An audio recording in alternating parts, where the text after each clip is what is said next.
necessary upgrades to the Taurus tx22.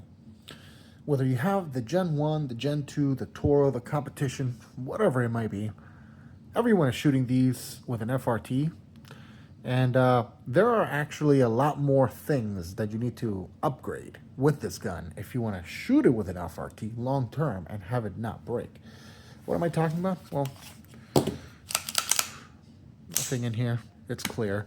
Well, what I'm talking about is the fact that the striker block in this gun is made of plastic. So, if you're shooting it a lot with an FRT, you're gonna end up shredding this up. And actually, this is just a lot of grease. This, I know it looks like this is melted, but it's not. That's just grease.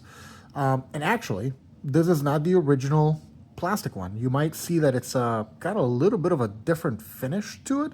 That's because this is an ionized aluminum block. I made this. They're extremely easy to fabricate. You can make this with, I don't know, about 75 cents worth of aluminum from the hardware store and some files and a drill. And you can fabricate this, I don't know, in 2 hours. If you have some actual machining tools, you can make that in 5 minutes. Either way, this needs to be replaced. This entire striker block needs to be replaced because if you leave the standard plastic one in here, that FRT is actually going to just destroy a line through it. Even if you have the Freedom Finger FRT,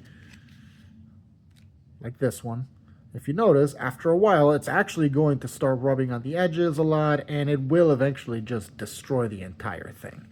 Okay, not the FRT, but it will destroy the striker block. So first upgrade is the striker block. That needs to be replaced with an aluminum or stainless steel one. If you do go with a stainless steel striker block, which again, you're gonna have to fabricate yourself, you're going to have to, I don't know if it wants to focus, there you go. You're going to have to go ahead and upgrade a couple of these components because these are pretty soft steel. And they will get chewed up against a glide path made out of stainless steel. That's why I decided to go with an aluminum block, and then I ionized it black just so it looks nice. Second upgrade you're really gonna want to make to this gun is making or purchasing some extended controls.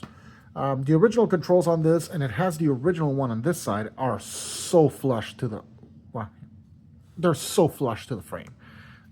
And they're really slick. They're practically useless. I don't know why this does not want to focus. Here we go. Yeah, they're practically useless. And this actually has a little bit of a stiff safety. So doing this might actually be difficult, especially under duress. And I know this is a plinker, but that is kind of an issue for me, especially because I put this inside of a chassis system sometimes, and it becomes impossible to actually use the controls. So I decided to go ahead and just mill some out of aluminum and just weld them on there. I guess I pinned them and then I JB welded them. But yeah, that's my original design is just a big old paddle, old school Soviet style controls. Big and easy to use and sturdy, which is the most important part.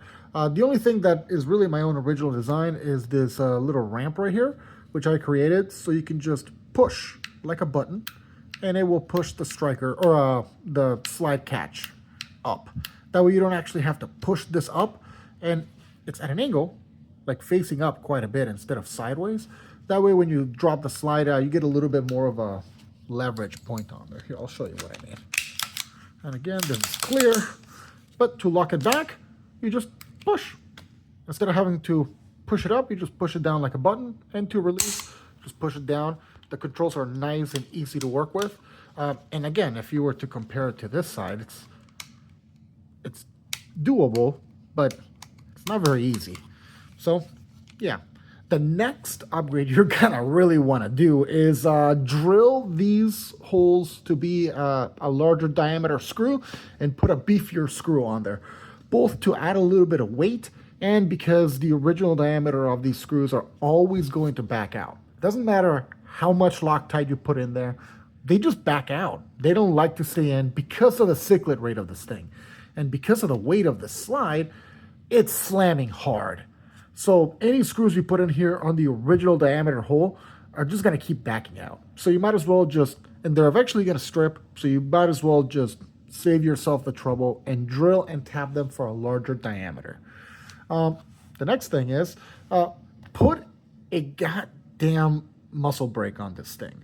Either something that shoots it up or something that disperses it, because this thing kicks a lot when you're shooting 22 rounds of 22 mini mag out of this in what, like a second?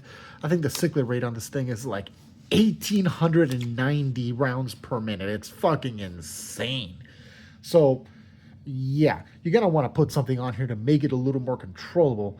And talking about that, you're not gonna want to, grab this thing up here without anything around here. Maybe if you had a light or something and you can grab onto that, but you still want to like touch this upper part. So yeah, a magazine carrier. Hey, and look at that, it's not at 90 degrees, meaning that you can totally, hold on to this once in a while and it's not illegal. And yeah, I think that's by far the best version of this pistol.